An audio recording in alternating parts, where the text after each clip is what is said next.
Wow, a lot going on, huh? Good morning, everybody. Good morning. I was going to say, in case you haven't noticed, we're starting our stewardship campaign, but that's been covered by Father Theo, covered by Karen's announcements, and also an introduction from Jean last week. Each week for the next few weeks, there will be someone coming up front, speaking a little bit about their faith at Calvary, and that will all be part of our stewardship campaign. In addition, you will have noticed in your bulletin this week there is a little insert. There will be an insert in the bulletin each week as we move through our stewardship campaign. The overall theme of the campaign is Walk in Love, and I do encourage you to read these inserts each week. They're all different, and they're well worth reading to help us in our meditation on stewardship. Okay. I was asked to talk about Calvary's financial position for stewardship. I'm not going to do that. I thought about it, I prayed about it. The finances are important. They're an important part of what we do. We need money to pay our clergy, to keep the lights on, to fund programs. Of course, that's important, but I think going into too much detail on the numbers, people's eyes are going to glaze over, and it won't mean very much. So I don't want to talk about details of numbers. I want to do something a little different.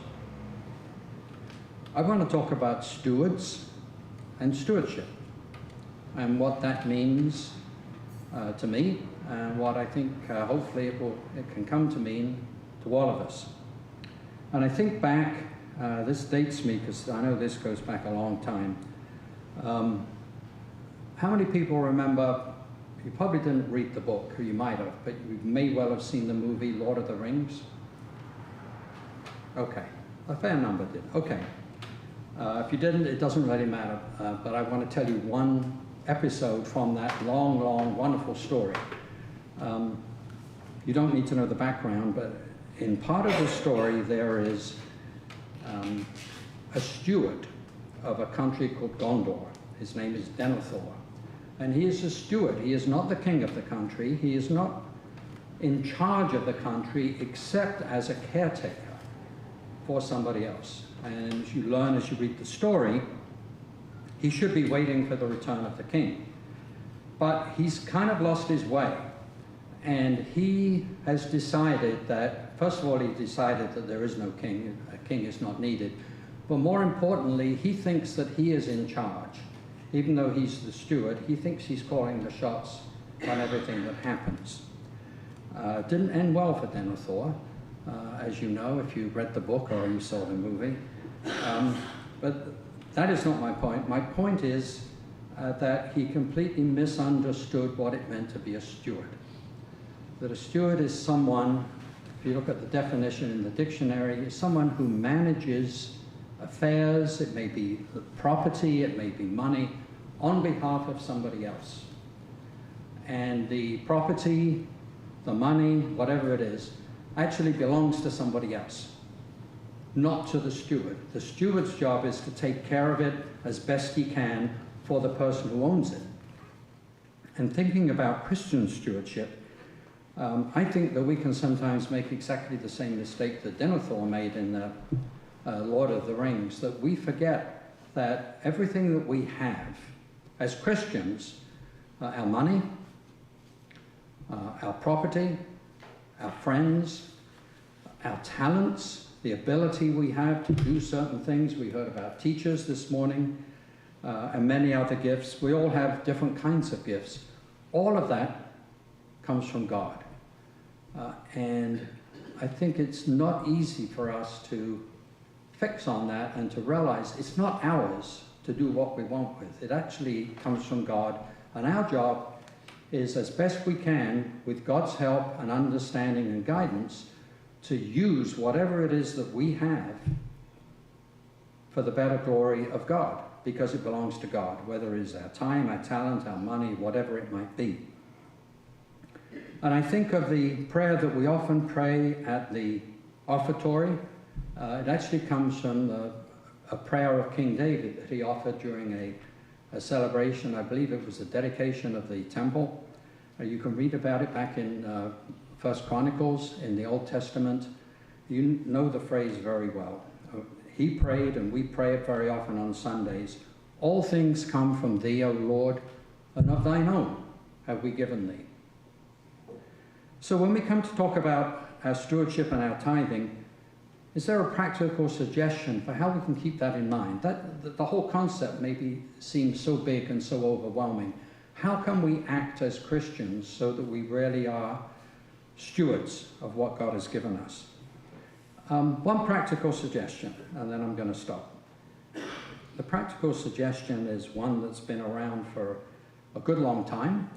It's got its roots in the Old Testament, and it is the notion of tithing, where in the Old Testament times, and we can carry it through to Christian stewardship, 10% of what we have is specifically dedicated to Christian activity, whether it's supporting the church or other charitable organizations or whatever it might be.